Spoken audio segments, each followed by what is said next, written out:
Spencer throws middle. It's picked off. Hayward against Davis. It's stolen by Green. Here's Kuzma. Good, and it's Green picking up the assist.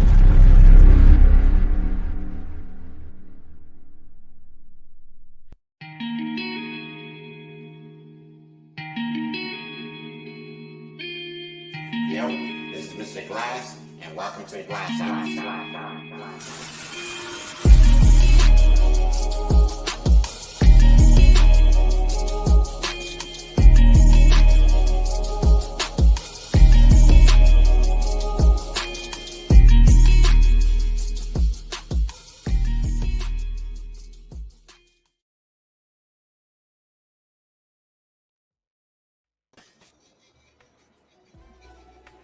All right, ladies and gentlemen, it is your boy Vic, aka Mr. Glass, and I am here with my people today. We got Dizzy, we got my boy D-rated producer, we got the V, and today we have a very special guest. His name is Jason McLean.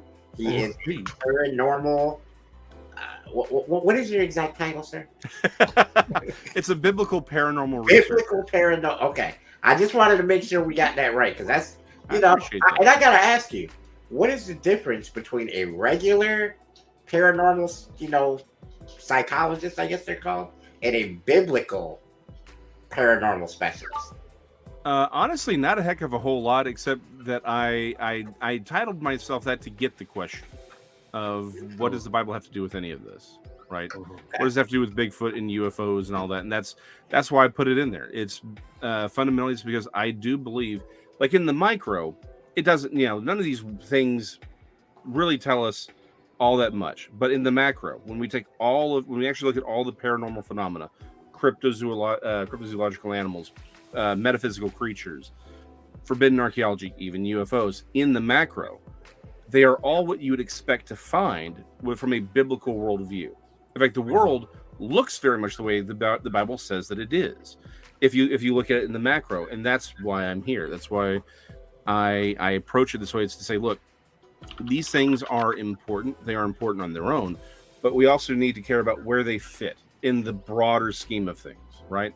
And when you do that, the world starts looking an awful lot like what we see in the pages of the Bible. Oh, that's very interesting.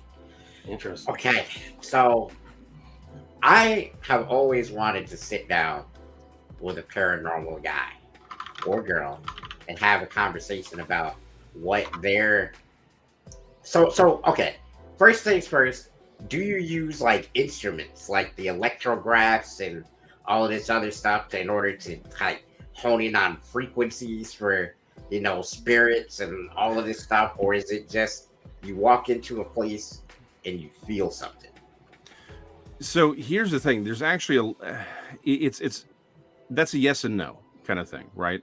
Unfortunately, we don't really have anything, particularly when it comes to like the metaphysical things, right? As soon as I can kind of catalog some of these metaphysical, I'm basically out because we don't really have instrumentation that can properly observe it.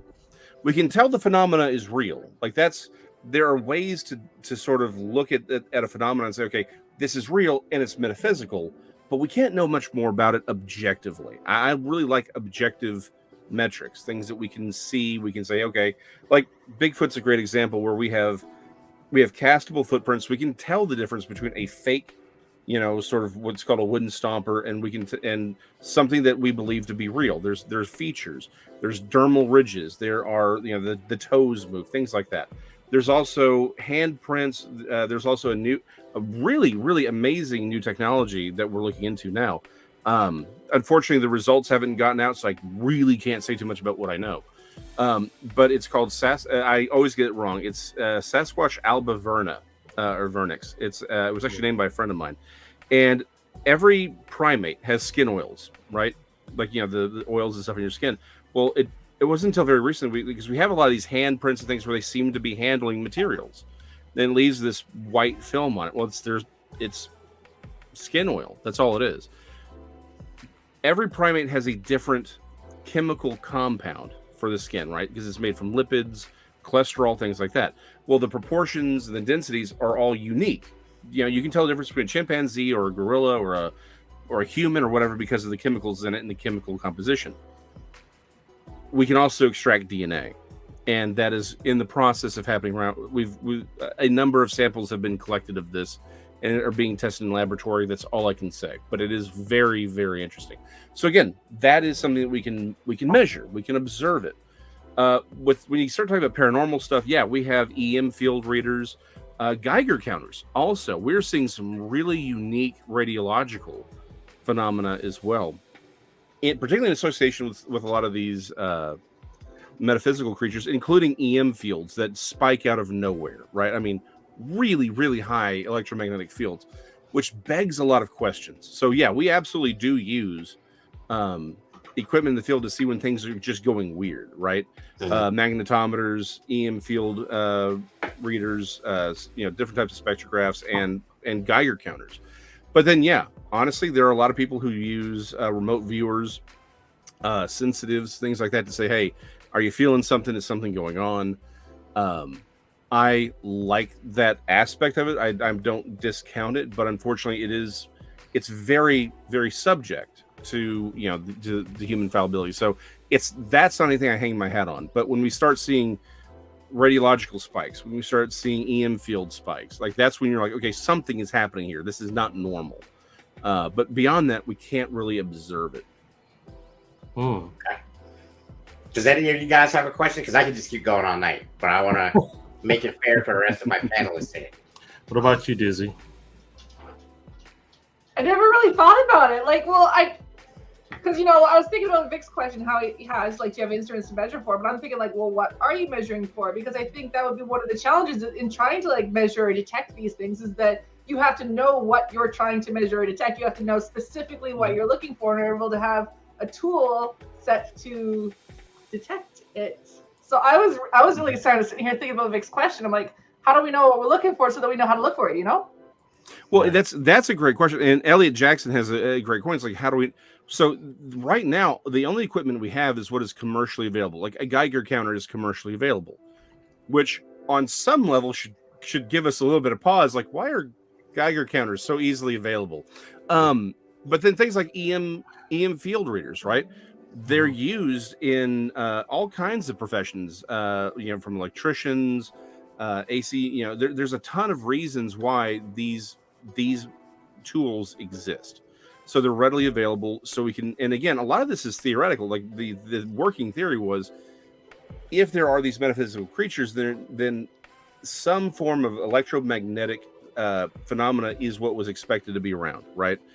Which is why they started bringing them out in the first place. And there's been a level of success, and part of the success, which is why I like particularly the Geiger counters being introduced, is particularly with like haunted houses, right?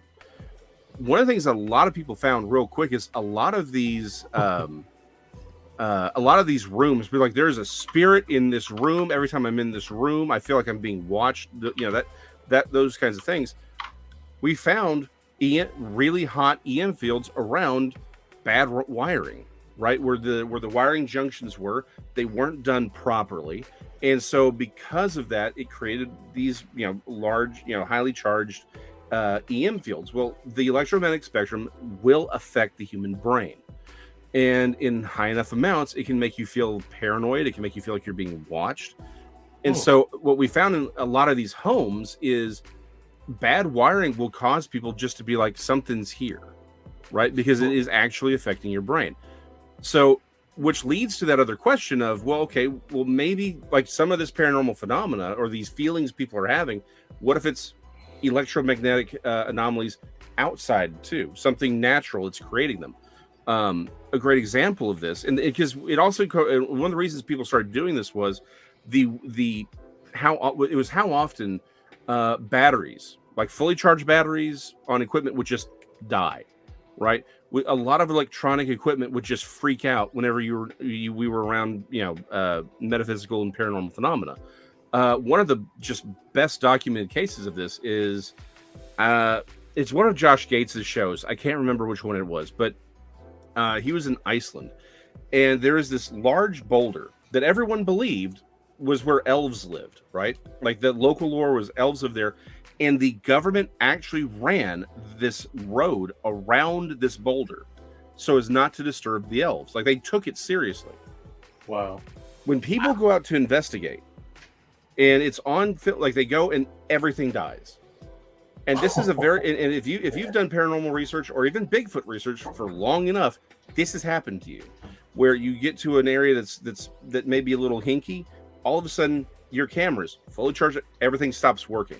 Your camera traps, which are only supposed to be triggered by movement, everything's fine. But then this one period, you get 1,000 photographs of nothing, and then everything's back to normal. But it's in association with this phenomena. So people started bringing out these EM readers, right? Because of that. So, but one of the questions I have is, we're seeing these weird, unknown, there's no cause spikes for EM or radiation. Could there be a natural phenomena that's affecting their brains in some of these cases, right? Now, is it every case? No, because some particularly metaphysical stuff gets really weird, and you're like, okay, you've got 3 people completely disconnected seeing the same thing, right, in the same areas. Like, that's not, like, again, it becomes very hard to say that that's anecdotal. Yeah, well, or just an EM or a side effect of an EM exposure, right? It's like you start getting some stuff that doesn't make sense from that perspective. But I do wonder if a lot of cases are just, it's the same thing. It's just in the house, it's a hot EM field, but there may be something going on in certain areas, maybe iron ores or some sort of magnetic anomaly, because it's, we can do magnetic graphing of the Earth. You'll notice it's not like it's even, right? There are weird spikes in weird areas of higher or lower magnetism all over the place. Radiation is common everywhere. Sometimes it's higher, sometimes it's lower. And so I do have a feeling that some areas, some things that are quote unquote haunted they're just hot from an EM or radiological perspective. D-Ray. You got something, sir? Oh, absolutely. But I have a couple of questions. But the first question is, of course, we talk about video games here because all of us are gamers pretty much. Mm-hmm. And a few shows back, we talked about how virtual reality headsets now are experimenting with smells. Yes. And why you gotta keep bringing this up, man? I know, man. I know. Because see, we have the perfect guy here to talk about the effects of this malarkey on people's brains, right? So I even found out that in Tokyo, about 6 or 7 years ago, they're now sticking electrodes to people's tongues and experimenting with VR taste, and you'll be able to taste and to smell and to whatever else in the virtual reality environment. Can you tell us, just off the top of your head, how this is going to affect us if all of this technology comes to the marketplace? That is a really interesting question from a lot of perspectives. As an artist, one of the things I've studied is how to make people see things I want them to see. Like, one of my favorite, I'm a minimalist, so I like Frank Miller. I like to give people the minimum amount of information needed, and still see the brain will still connect that information, right?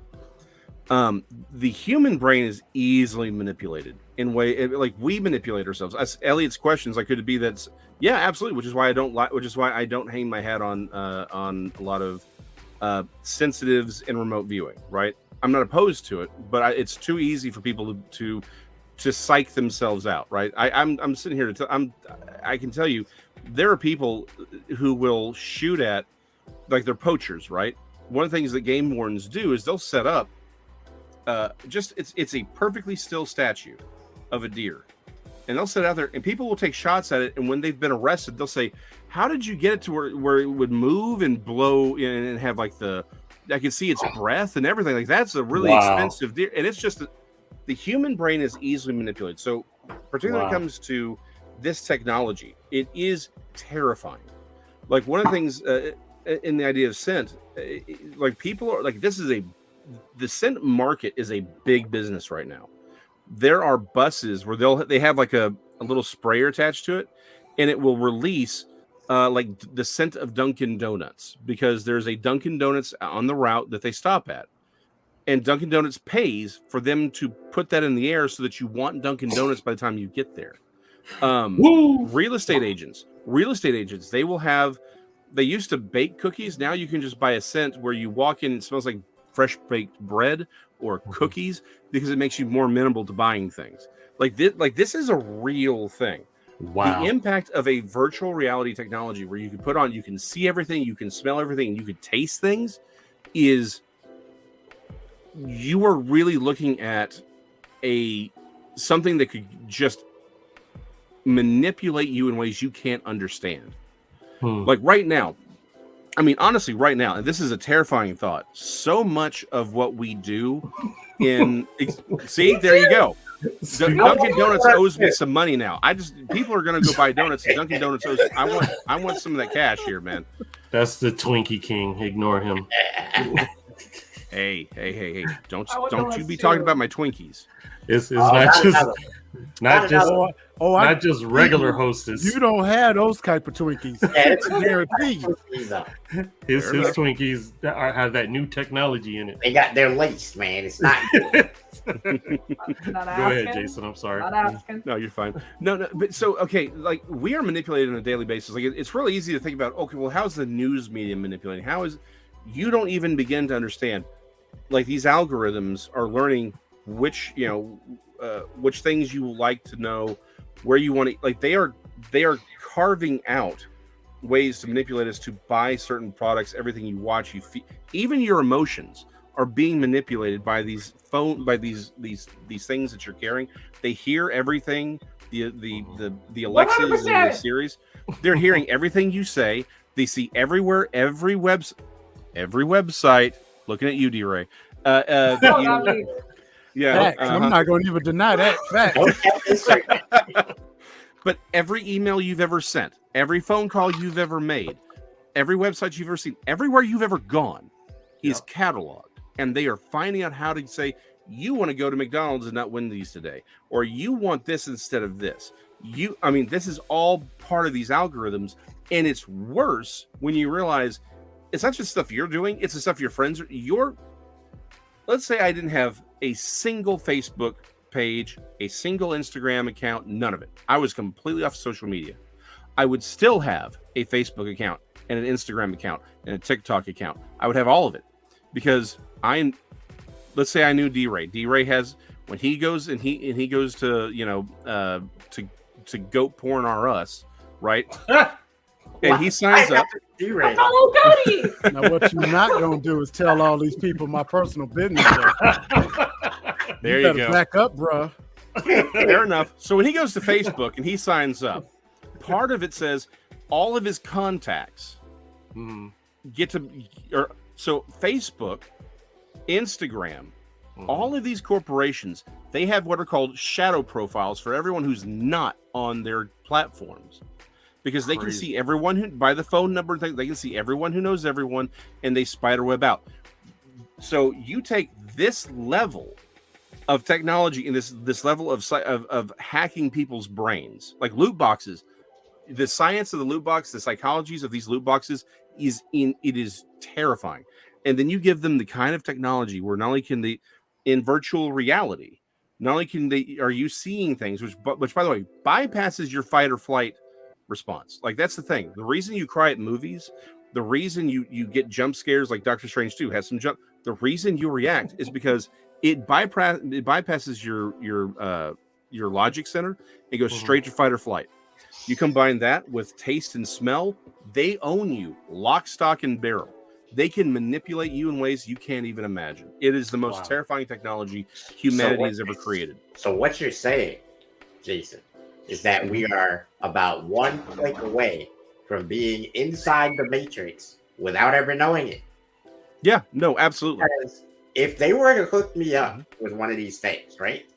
Yep. They could make me believe, theoretically, that I never existed.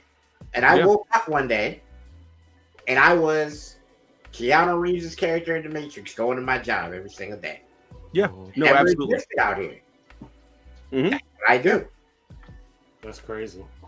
Yeah, no, I mean, you could literally live your entire life in these things, just straight up. Sword I Art mean, Online.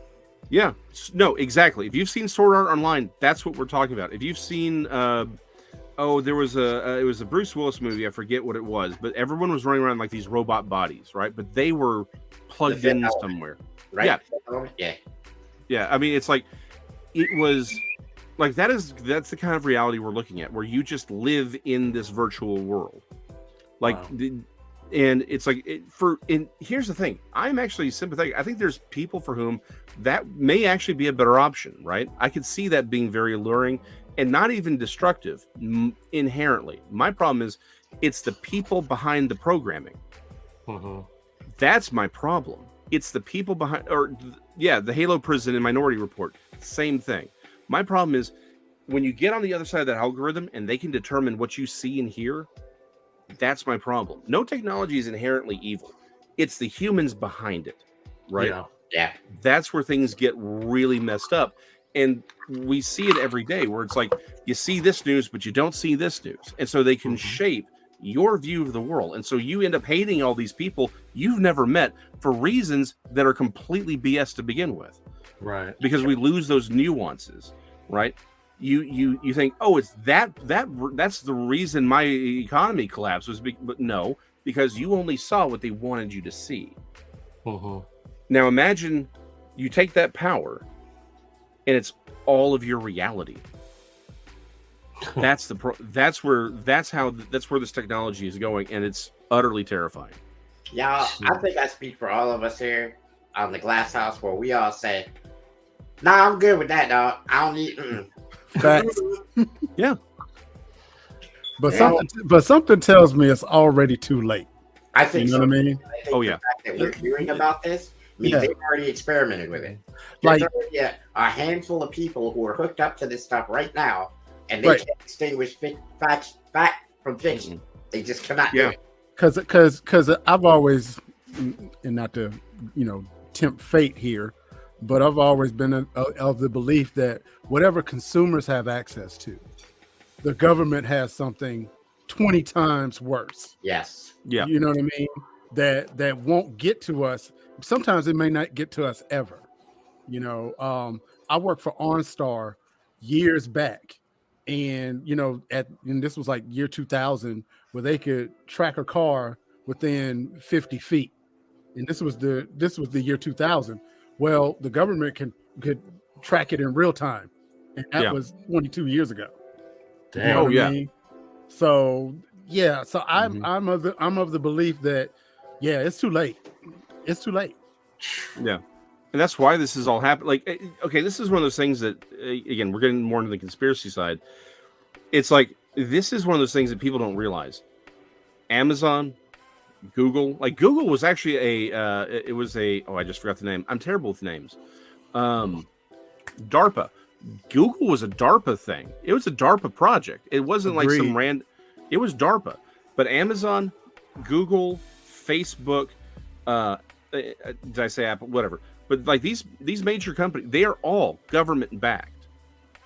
Like their money Amazon's money isn't the fact that you can buy a hat for $6 and have it delivered to your house. That is that's not what Amazon is selling. It isn't the fact that you can order any book ever made, particularly my books. Shameless plug. Hey, that's right, man. You gotta give it in. We encourage this. That was really my second question, but keep going. Yeah, I had this all planned out too, and I saw, I'm like, here's my opportunity, and I reached for where I usually keep my books. I already had it out because I'm an idiot. Metroplex Monsters, Dallas Demon, Fort Worth Goatman, and Other Terrors of the Trinity That River. is the Available. exact book I wanted to talk about.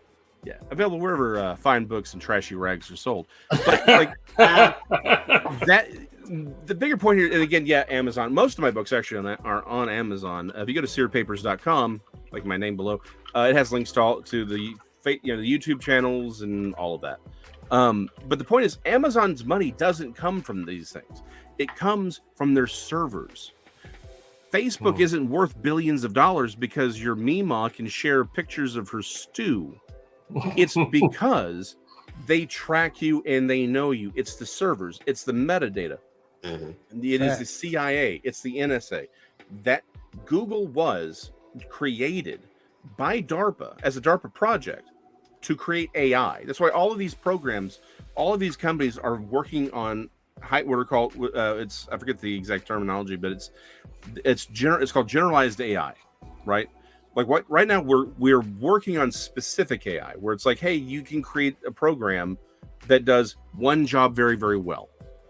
We're trying to get it to where it can do lots of things well, but generalized AI, that's when a lot of people are afraid we'll reach the singularity, because that's when things are like, essentially the AI actually understands what it's doing and can figure out problems and say, oh, okay, because right now it's just target A goes over here to B. It doesn't understand what it's doing. It just does what it's supposed to do. Generalized AI can. And that's what they're all working on. This is all the government. Like these aren't really private corporations.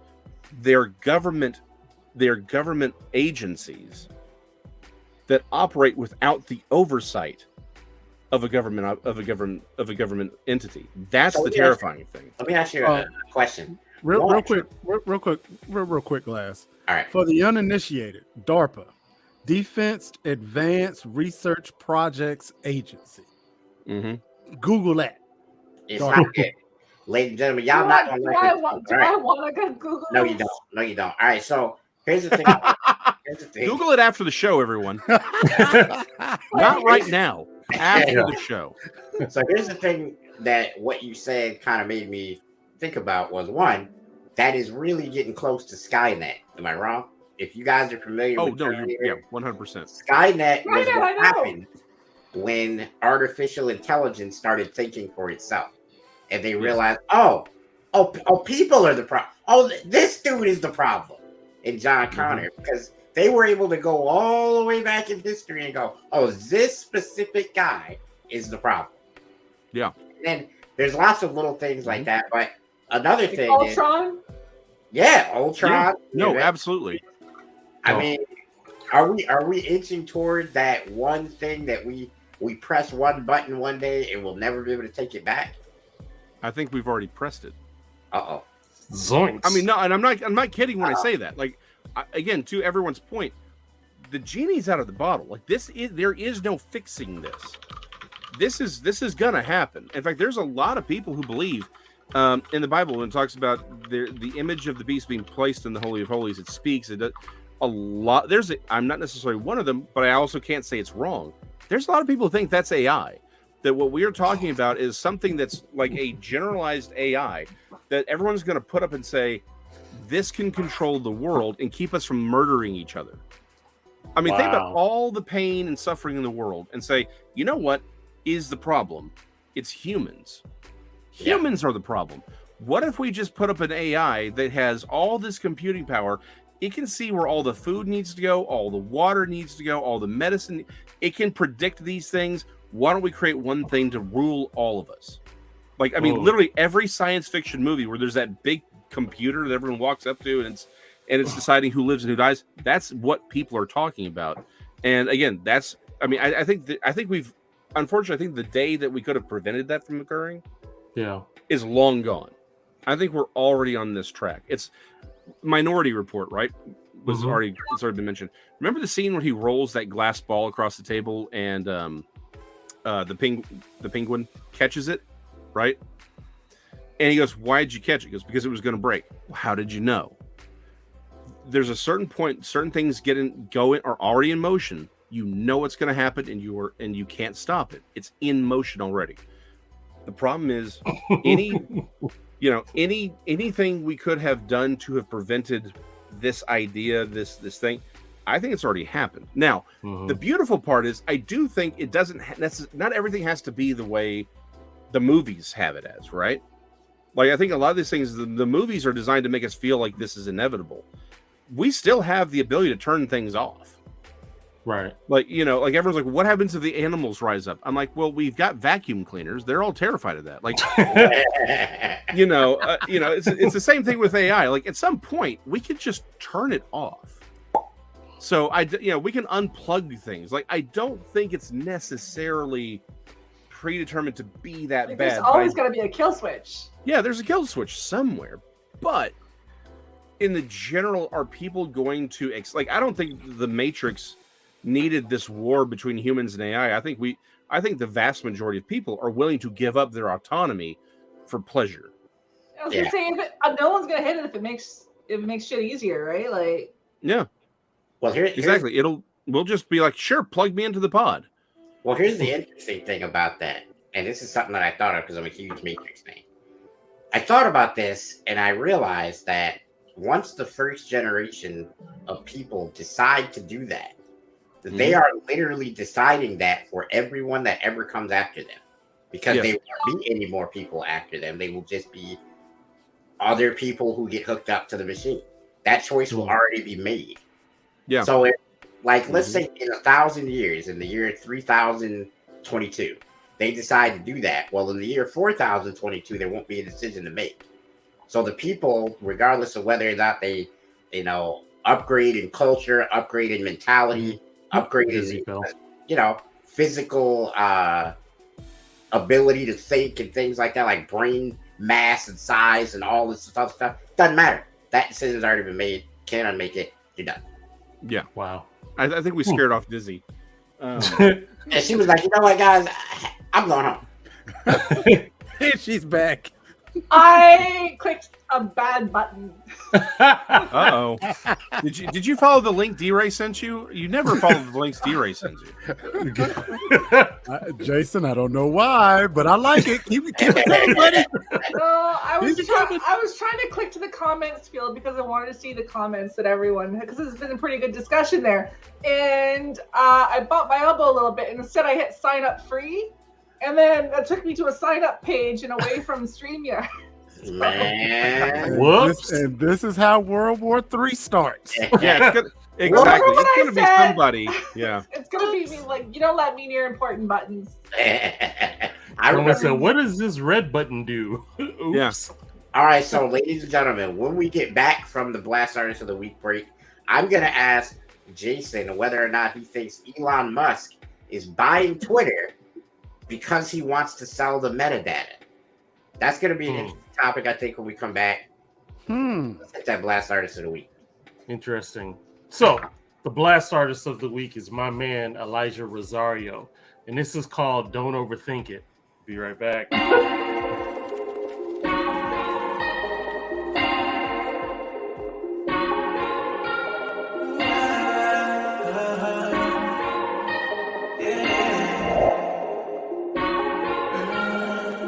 Just for one night, don't wanna come off this high. All of these feels and vibes. Take a ride with me, let's slide. I can show you paradise. Eyes on you, focus on the rhythm of your body. Dipping on head to toe, looking like a goddess. You hardly take risks, but you in need of excitement. Oh, you like it. Follow my lead into a night filled with enchantment. Live in the moment, don't you go searching for a tactic. Look in my eyes, I need you here, don't get distracted. This our chance of finding love that be tragic. Follow my lead into a night filled with enchantment. Live in the moment, don't you go searching for a tactic. Look in my eyes, I need you here, don't get distracted. This our chance of finding love that be tragic. Tonight is your chance, the sky is the limit. So don't you hold back, take me by surprise. Don't know where we'll end, but I hope it's your best. So we can make love until the morning light. Eyes on you, focus on the rhythm of your body. Dipping on head to toe, looking like a goddess. You hardly take risks, but you in need of excitement. Oh, you like it. Follow my lead into a night filled with enchantment. Live in the moment, don't you go searching for a tactic. Look in my eyes, I need you here, don't get distracted. This our chance of finding love that be tragic. Follow my lead into a night filled with enchantment.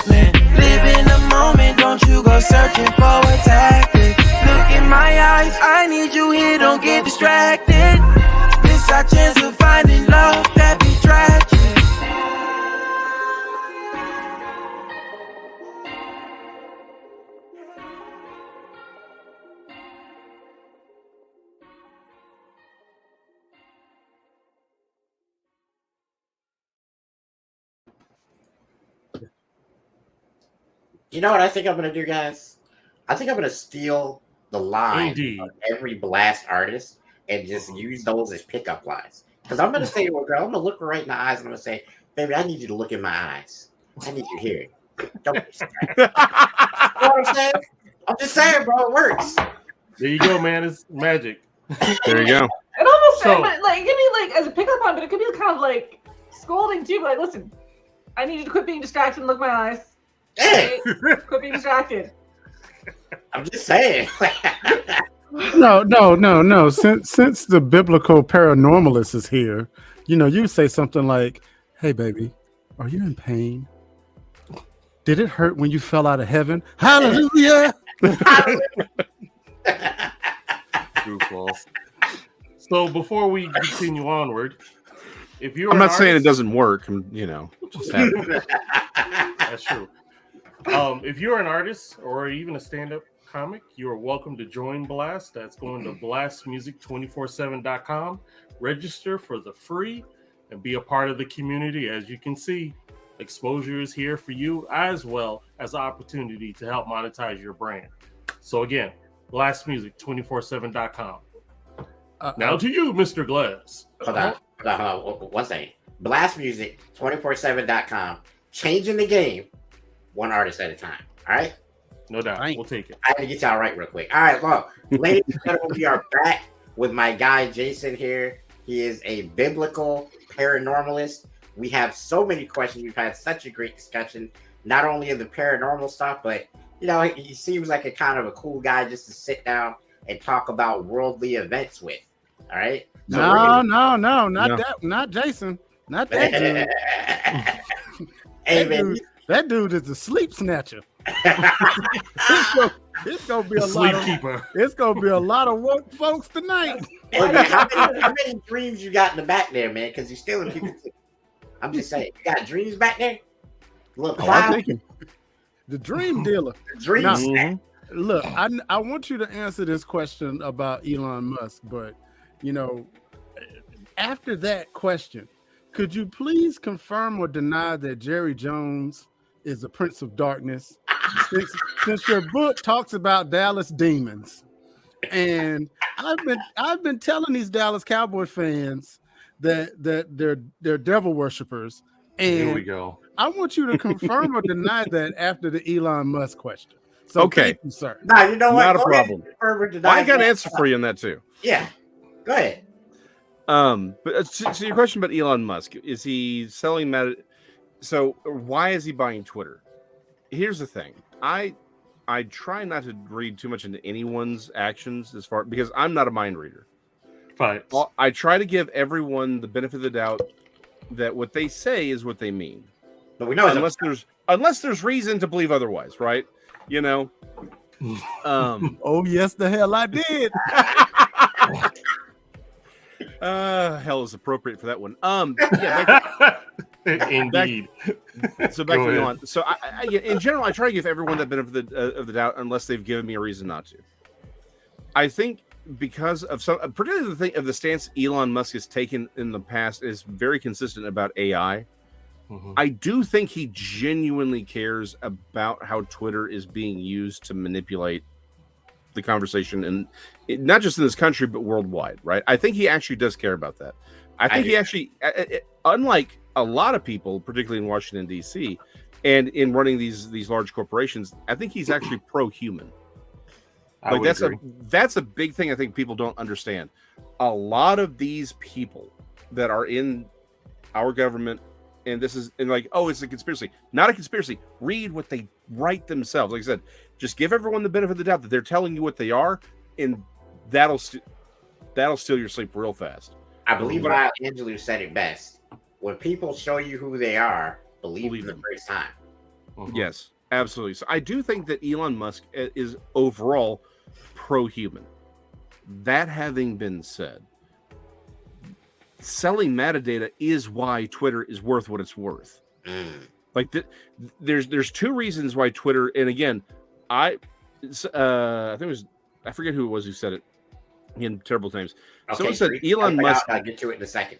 Yeah, Elon Musk didn't buy Twitter; he bought evidence. I like that. And that's what's we're seeing this right now, where he's like, hey, I've got reason to think that because the official SEC filing said it was like less than 5% are bots and spam and all that. And now Elon Musk came out and said, no, this looks like it's closer to 30 or more percent. Wow. And we saw as soon as they announced that Elon Musk was buying it, not the Monday that it was announced, it was the following day, we saw weird, like overnight movements in the tens of thousands, right? Sure, you could say a bunch of these people were leaving. You could say a bunch of these people were coming back, but that can't account for I think it was Katy Perry lost like 200,000 followers in one day. Yep. That's an insane.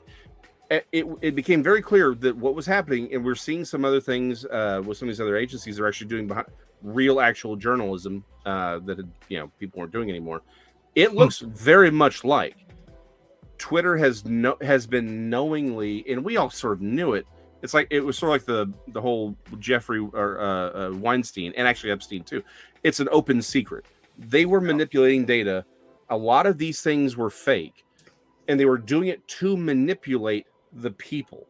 They came. They were saying we're this fair platform. It's like, but no, you had an agenda. You were manipulating everyone, and you were making money off of it and lying about it the entire time. Elon Musk bought evidence. Now, when he takes it over, assuming the sale even goes through, will he sell the metadata? Of course he is, because that's the second reason Twitter is important. It's metadata, but the first and the primary value is in the ability to control who gets to say what and who's heard. It's the ability to manipulate the narrative. One of the things that I know about Twitter is that that's where your uncensored news comes from. If you go on Twitter and you look up the right accounts and you understand the right people who to ask and things like that, like you can get coverage from like actually in the Ukraine right now. Yeah. And the people will break it down to you in English, but they're in Ukraine and they're Ukrainians. And you can understand like what's actually happening boots on the ground instead of listening to CNN or Fox News or one of the other ones that will tell you what they want you to know. I'd much rather get it straight from the source. And to me, that kind of falls in line with what I believe the real benefit of Twitter is the ability to quickly exchange information around the world. It's unlike any other platform in that fact. Agreed. But it does not work that way. Facebook is heavily censored, and it is not the same thing. Right. So, all right, let's switch this back to paranormal stuff because I know that's kind of your wheelhouse, but we like talking about all this fun stuff too. Let me ask you a question, and that is, when did you start doing this, and what led you to do it? Well, that's an interesting question, and let me address Mr. D-Ray's question first about Jerry Jones. Yeah, as a native Dallasite, I can honestly tell you, Jerry Jones is the devil. We knew it. As soon as, like, don't get me wrong, I know we saw a lot. Like, I grew up during the heyday of the Dallas Cowboys. We loved, it's like I get it, but as soon as he went to Barry Switzer, we all knew. Like a lot of people saw it when he got rid of when he got rid of I'm terrible with names. Tom Landry, thank you. When he got rid of Tom Landry, a lot of people are like, this smells of corruption. But then like all Faustian deals, we got a dynasty out of it, right? Right. And then it all fell apart because, like all good Faustian bargains, the devil comes for his due, and Jerry Jones did. So yes, Jerry Jones is the devil. Thank you very much. As a native Dallasite, and someone who does love the Cowboys, though I don't really watch football. Yes, no, he is the devil. Okay, so Streak has a question. He's one of our viewers, so this is his question. How can I tell if there is paranormal activity in my house? Because I'd be scared AF when I see stuff move across the room out of nowhere. I got to paraphrase because he's typing things that I don't want to say on this beautiful glass network. Not You know what I mean? everyone has a potty mouth You know? like me. Like, And apparently me too. So yeah. All right. So how do you tell? Okay, so this is a really interesting question, and I'm going to give you an answer that a lot of people aren't going to give you. The thing is, okay, if you're like in a room, and I'm sorry, if you're just sitting there in a room and all of a sudden some scissors could just go flying out of nowhere, you probably have paranormal activity. Run. I mean, Run. let's just Don't be ask honest. questions. Run. Just you're done. But it's like if you see things moving, right, like in the periphery of your eyes. So here's the thing: we live in a supernatural world. This is a metaphysical world we live in. As much as we are physical creatures, we are also supernatural creatures. That's why when it talks, the soul, we are amphibious to a point. We live in both the spiritual and the physical. We often unknowingly perceive the supernatural around us. This is where I will differ. Like I said, yes, EM field readers, things like that, to see if you have any hotspots, an electrician to come make certain everything. Like that should always be your first thing is, hey, let's look at the normal stuff first. Let's not jump to some, there's not a demon behind every rock, right? However, I will say this. If you've suffered some, again, I'll try and keep it a little bit more family friendly. But if you've suffered trauma in your past, particularly childhood traumas, of the kind that is not polite to talk about, right? Particularly, I would not be surprised if you have. Now that's not the only kind, but a lot of these deep-seated emotional traumas, if you have a very broken relationship with your father or mother, these things, the shadow people, some of these other creatures, do like to feed on self-destructive behaviors. They feed off of trauma, pain. Well, okay, the second be electricity. Again, always have an electrician double check your wiring. You want to know? Okay, scary little thing completely off to the side that has nothing to do with the paranormal. Electricians are absolutely imperative. You get some bad wiring, it will jack up everything, and that can include your brain. And trust me, everything's done on the cheap.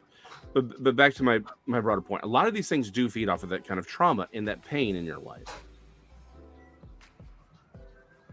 Honestly, I have one solution for pretty much everything, and that is get right with Jesus. And I mean that very sincerely.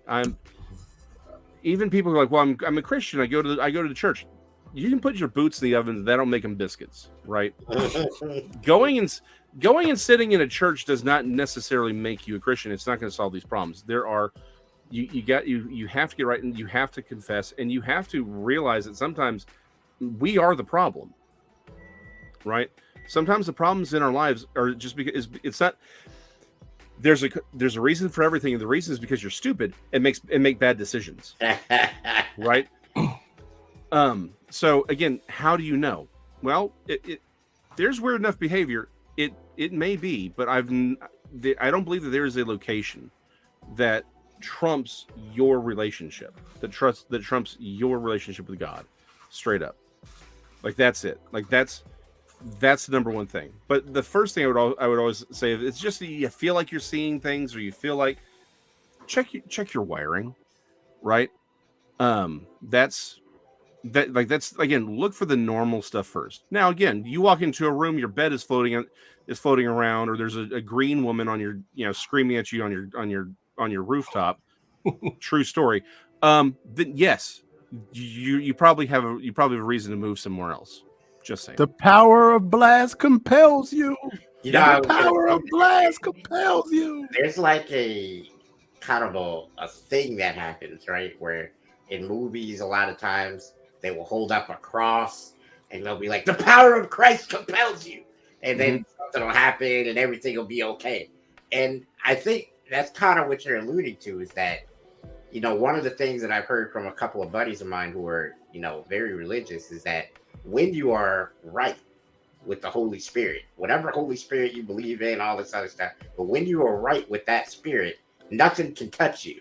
that's in that Yes. like that, crazy demonic kind of world. You'll be okay as long as you're right with that spirit. You know what I mean? Yeah, and there are some extra stuff, particularly when it comes to households, that can be taken, very traditional things. But by and large, it is just get right with Jesus. So again, a very practical thing that has happened. A lot of what we talk about on my Monday show is Bigfoot, right? And the thing about that you hear, so there's this big conversation in the Bigfoot community. Is it a paranormal entity? Is it a physical thing? I think it's more convoluted than that. But the thing is, a lot of people run across, like I said, you run across these weird EM fields, right? These weird anomalies. It is very, very common for people out there just looking for Bigfoot. They find orbs or some of these other paranormal things will happen to them, and it's whole groups of people seeing it. What we've noticed is the people who, again, are right with Christ, they don't have those things happen to them. In fact, they'll be in the same group. The entire group of people are like, we're seeing orbs, there's things over here. The other person isn't seeing anything. And it's not like, again, it's one thing, it's whole groups of people have these experiences. And it's like, but the ones who are right, the ones who, they're not the Sunday morning Christians, Saturday they're at the bar, Sunday they're hungover in the pew because that's where grandma wants them to be. You can tell. And it's like, it's out in the field. Like, honestly, when we go, I don't have paranormal things happen to me. Everyone else, like, we've had some really bizarre things happen, but me? No. Now, that's not to say that some of these other people aren't saved per se. That's not my point. But sometimes you got to get right. You got to get in with that. And if you got the armor on, it won't show up. It just doesn't. But it will show up for these other people. Like I said, a lot of people are like, what techniques do you use? I'm like, I don't use techniques. I'm not smart enough for techniques, right? It's like, I don't have procedures. I just let the Holy Spirit take care of it because I'm not smart enough to take care of it. But straight up, that's it. I don't have any other solutions for you because everything else, every sage and all these other things people do, it's like they always come back. It's never permanent. One of the things that I've always heard, with spirits and things like that is a lot of what you just alluded to. And that's if your mind is open to these things, then it will happen to you. And a lot of times when, you're younger, let's say 9, 10, 11, 12, that kind of, your mind is so open and you're such a sponge to everything around you that those are like the prime years for people hearing and seeing things and absolutely happening. And I find it very interesting that, Streak was the one with that question because he's about 13. So that's right about that age where you're still open to all of that stuff. It'll happen. Yeah. So again, the problem with all this stuff is it really does tie into human perception, right? Things that are unknown to us, that we're unfamiliar with, we almost can't see them, right? This is one of those weird phenomena that psychologists have noticed for years, is that if you go to another country and you're unfamiliar with like the fruit, or you go through these markets, people don't know where one fruit stand ends and the next one begins because they're not familiar with what they're looking at. Right. You could be shown a picture of something, if it's at the right angle, you can't tell what it is, and then they're like, it's a cow. And you're like, oh, your brain sees the cow. Oftentimes we assume that we see what we see, and the problem is that's not really the case. Your brain is interpreting everything that you see. That's why magic works, right? These illusionists go up on stage. The reason they can trick you, the reason optical illusions work, is because your brain is processing everything that you see. You don't actually see it. And so things you're unfamiliar with, or if you've been trained not to see it, because you're like, I don't believe this thing exists, it's very easy to look over it and not see it. And the thing is, as we're older, when you're a child, everything is new. And so you're willing to see it. But when you get older, you don't tend to see things as much. And everyone's like, oh, well, it's because it's not there. No, it's because you're not looking for it. It's sort of like when you buy a car and then all of a sudden you see the car everywhere. Like you didn't see it before, but now you do. Because now your brain is, it's in your brain. Again, a lot of paranormal, I'm the first one to tell you, a lot of these paranormal things, a lot of these cryptozoological things, a lot of these UFOs, it is just in people's heads, right? But there is stuff that isn't, right? When people have actual trauma because a Bigfoot stepped out of the wood line and yelled at them from 30 feet away, and these avid hunters no longer go in the woods because they're terrified about what's in there. That's a real encounter. Yeah. When I have people coming to me and it's like there's a dude, and I have to stay very vague on this one. There's a dude in his home. He's had trauma as a child. He's talking about sleep paralysis and seeing these creatures come into his room.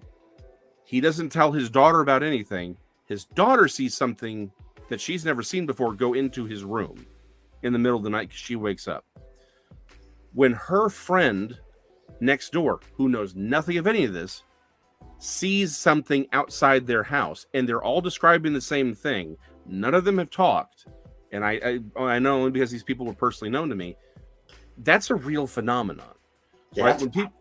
When people take DMT and they all see the same creature, but the same creature is talking to them saying, "Hey, I miss your friend." Like that's a common story from people who take DMT. Like these are real. It's a real phenomenon. It's really happening. It's not everyone who claims to see it. It's not everyone who claims to have these encounters. But a lot of these things are real, and they are happening. And because we live in a world, unfortunately, the mainstream narrative. That's why we had to have the UFO hearings today in Congress, which was bull crap. But that's a whole other kettle of fish. Yeah, I saw that. Yeah, it's there were some actual valuable things come out of it, but most of it was just complete trash. We're actually talking about it tomorrow night on my Wednesday night show.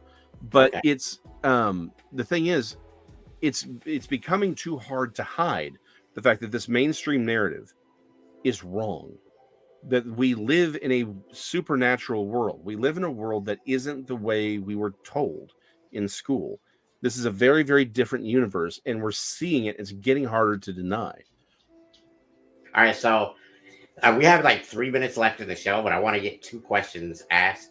The one that I had before, which is, when did you start with the paranormal activity hunting? I guess is that the proper term? Good a term as any. Paranormal is sort of a broad term. I'm really more into cryptozoology and forbidden archaeology, really more than the metaphysical stuff. But honestly, it began with Metroplex Monsters, Dallas Demons, Fort Worth Goatmen, and Other Terrors of the Trinity River. Actually, so one of my stories is in here. When I was 12, I saw a living pterosaur, and I didn't believe it because even though I believed that dinosaurs were still alive, and I know technically they're not really a dinosaur, but we only have 3 minutes. I believed that they were still alive. I just didn't think they lived here, right? I was like, no, that's in the Congo or in some strange exotic place like Loch Ness, not Dallas, Texas. 20 years go by. I even learned that there are sightings down around the Rio Grande Valley, but I'm like, that's hundreds of miles away. That's not Dallas, Texas. Only to come to find out, no, they are here. People are seeing them, and they're describing them the same way. It's not like Bigfoot where there's movies and shows about them, right? When I hear all these people completely, I talk to them, and they are completely unconnected, and they're describing these things the same way. That's kind of what got me into this. Again, 12 years old. I denied it for 20, and then one thing leads to another. I fall into a certain group of people. I'm like, I got to pursue this. I got to look into this because this doesn't make sense, right? I'm hearing these stories that are impossible. Well, if they're impossible, maybe it's only because I believe they're impossible because I got the wrong view of the universe. So here's my other question. You mentioned the view of the universe, and it kind of makes my next question super easy because it kind of leads into it. There are psychedelics out there. You mentioned DMT earlier. Mm-hmm. I know there's some mushrooms called psilocybin, and people really swear that when they are influenced by these things, they can see basically a whole nother universe that just exists that we can't hear, see, taste, nothing. But they can when they're on this stuff. Do you think that is part of what you do as well? Well, I mean, I don't use drugs for that reason, right? Because again, we're amphibious, but at the same point, like when you enter the ocean, you enter a food chain you're not at the top of. I think when you start doing those kinds of things, you enter a food chain you are not at the top of. Is it real? Yes, I think they are seeing the supernatural world. The problem is, it's a world so foreign to us. I don't believe that they're necessarily seeing the reality of it. Because we don't know what they can do, right? We don't know what those things can, like. Are you seeing what they want you to see? Because one of my favorite stories, the dude got saved because of what happened. He was doing DMT. He was kind of on the regular. He's one of those. he takes it, but instead of going through what they call the he doesn't leave his body, right? They call it different phrases. He's just paralyzed because that's what happens. But instead of going on this trip, he's looking around, and all of a sudden he realizes there's a thing in his room looking at him. And it's looking, and all of a sudden it starts looking at him weird, and it's moving all janky like. But he gets real close to him because he realized the thing was always there. It was waiting for him to leave his body. It was looking at him weird because he realized it knew he was supposed to not. His soul wasn't supposed to be there. His mind was supposed to be somewhere else, so it could do what it wanted to him. And this is not a one-off story. I have a lot of stories like this. People are like, look, I don't touch this stuff anymore because this is what happened. This thing was in my room. It was waiting for me. I didn't bring it in. It was already there. well. Oh, I got to shake it out after that, man. Yeah. Well, you scared Troy off. So guess I'm the one to close the show. So hey, Dizzy, any final words? No, it's just a lot of cool thinking, like a lot of stuff to toss around the old noggin. Right. So and I'll just say wow. All I can say is wow. Hopefully we'll have you back because I really want to pick your brain when it comes to video games and in this industry, because I feel you have a lot to say about the level of violence and the level of adult themes in video games and how they get exposed. Young people talk about Phasmophobia. Right, that too. That game, but I love me my Phas. There you go. So I want to talk about that game too. Right. So Glass, final words, buddy. All right, ladies and gentlemen, I'm not even going to take my final words. I'm going to give them to Jason. Jason, let us know where we can see you. Let us know about your books, where you can find them. Please, sir. I appreciate that, sir. Again, fastest way to find anything and everything about me, I'm a terribly boring person, is at sirupapers.com, SIRU papers.com. It's got links to everything. But you can find me several times a week on Texas Front Porch. It's a YouTube channel, TEX' Front Porch. I'm there with I'm the co-host on Monday, and then Wednesday and Thursdays you can find me there as well. But again, sirupapers.com. You can find links to all my books and to my channels.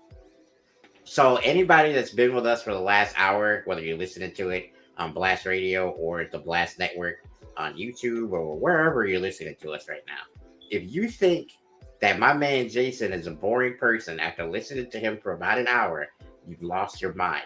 I want you to delete what he just said because you need to go check this guy out, man. He is full of surprising information.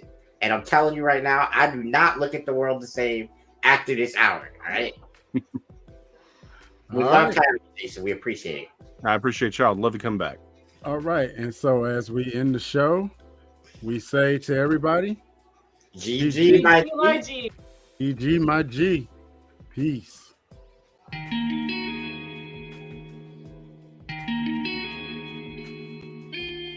Yo, this is Mr. Glass, and welcome to the Glass House.